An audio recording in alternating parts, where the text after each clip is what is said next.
All right, people, progress made today. We had to move forward. We had to move forward.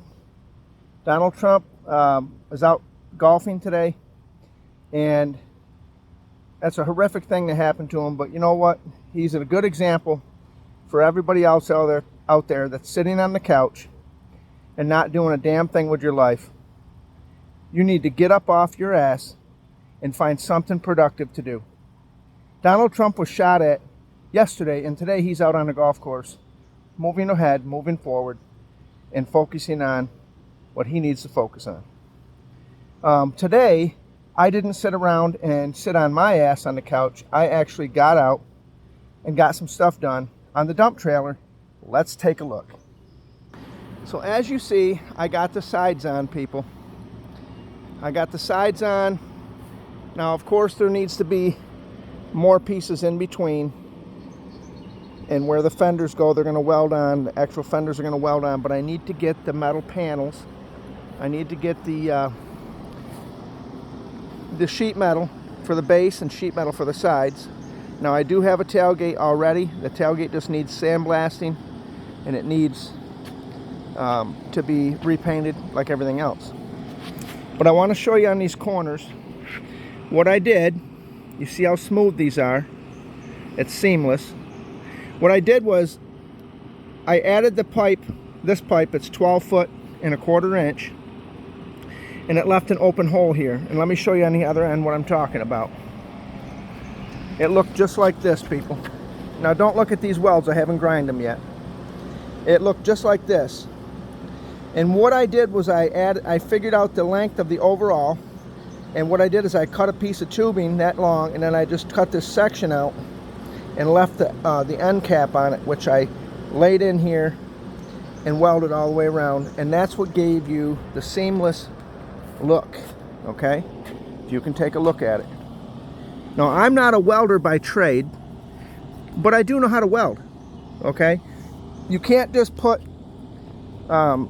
material on top and make a bunch of beads on there and think you did something. You have to heat it up at the right temperature to blend the two steels together to make them one piece. Okay, so once you do that, you can grind them down for fit and finish, which I did.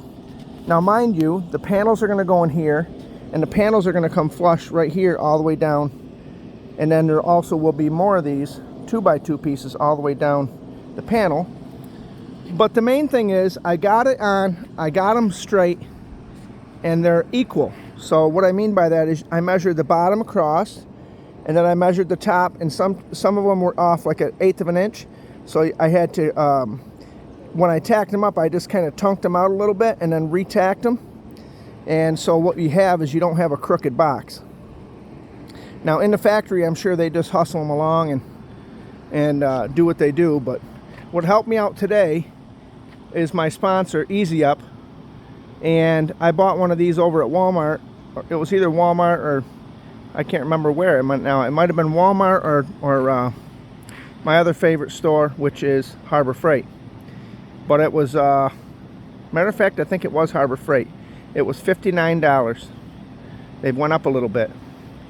But I picked this up and I put it over the top of me. Now right now it's a little overcast, as you see. And we may get a little rain tonight, we may not, I don't know. But I used this, and as you can see, I just picked it up and put it over the top wherever I was working, grinding, welding, so forth. And at the end of the day, people, you have to put the metal in some kind of a primer, otherwise it's going to flash rust on you.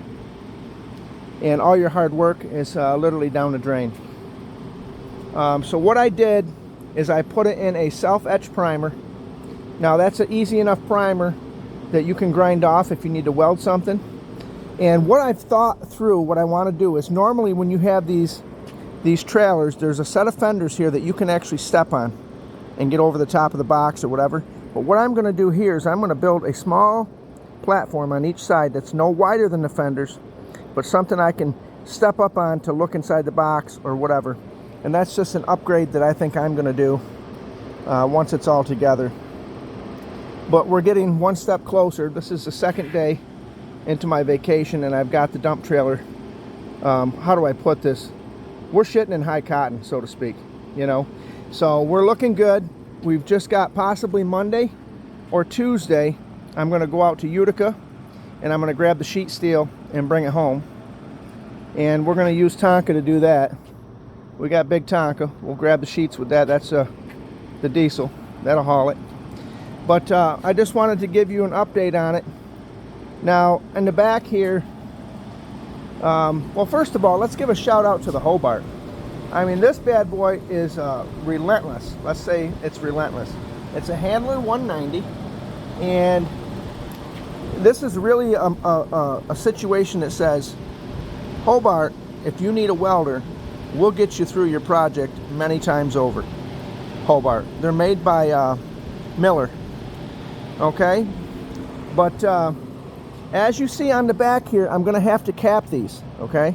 I left just enough room that I could put a cap on these, and that's why I didn't grind the outsides yet. These will be seamless as well.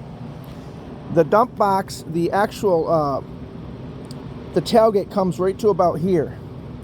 And then there's these long pins that stick out. Well, let me just show you. Let's take a walk out back.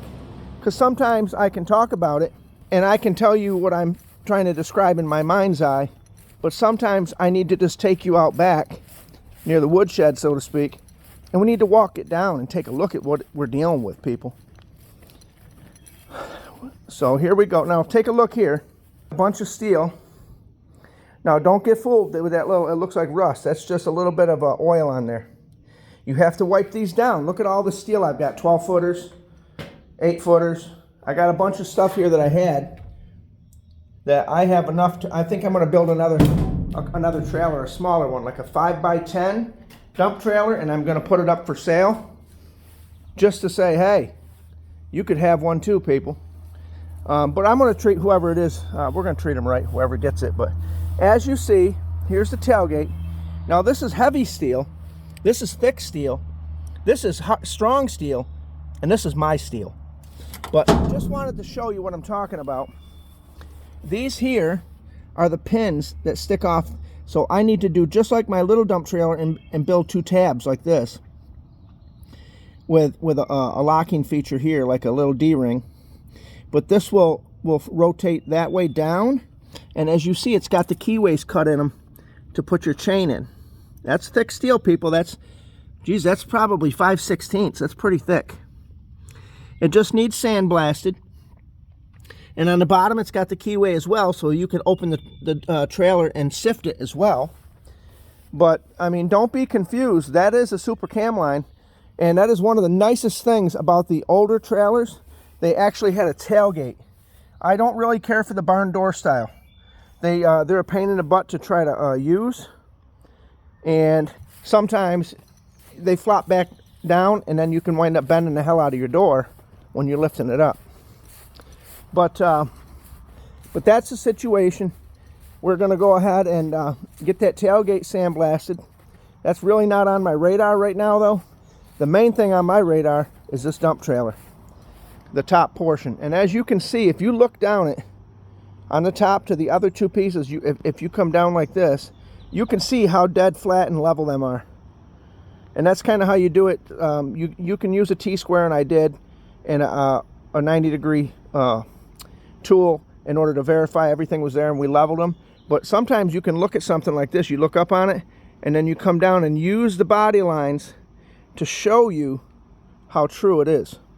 So we're happy with it. We've got a few more pieces. This was quite a little bit. This was all day, really, getting this right.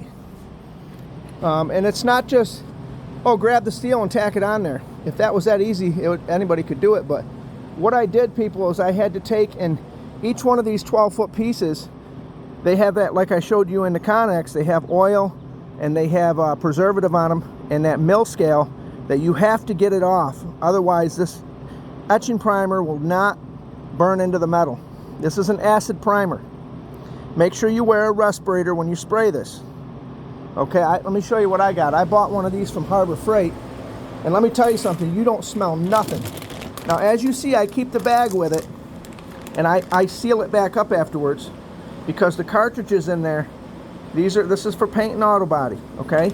The cartridges in there will,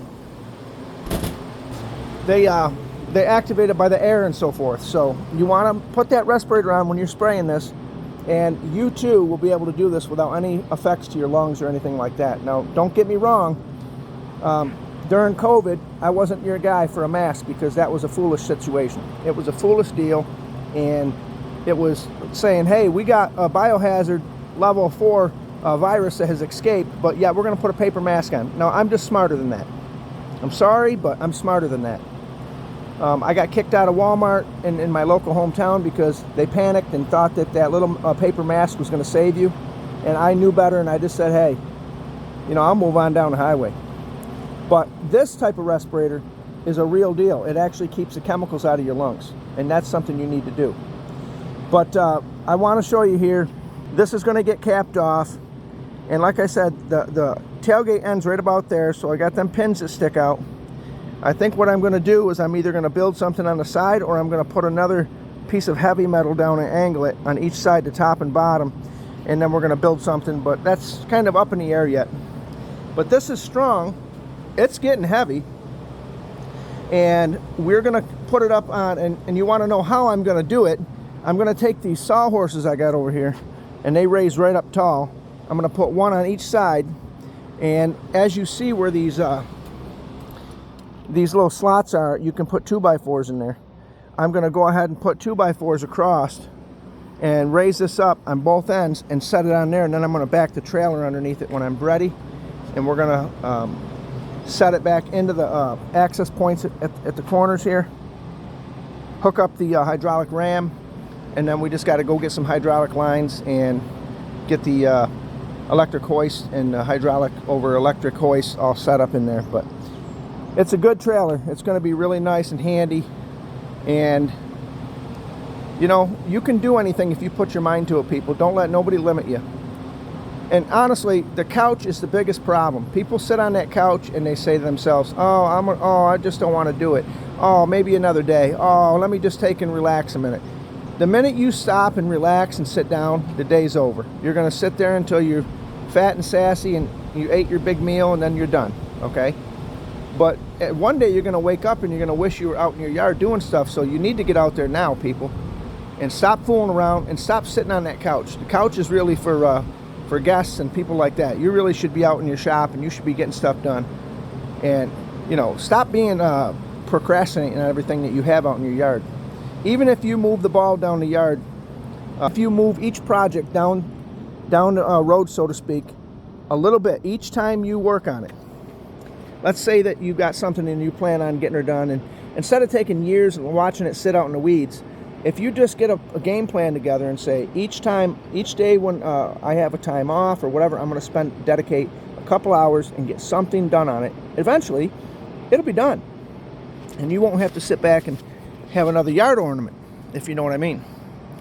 But yeah, we're showing you the trailer, and I know it's one of them deals I keep putting videos on, but when it's done, people, you're going to be pretty happy that I've got this, because when you call me and say, hey, can I borrow that trailer, I'll say, hey, I got one out in the yard. Let's get you squared away.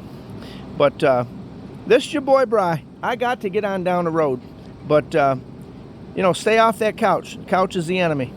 All right, people, you have a good day.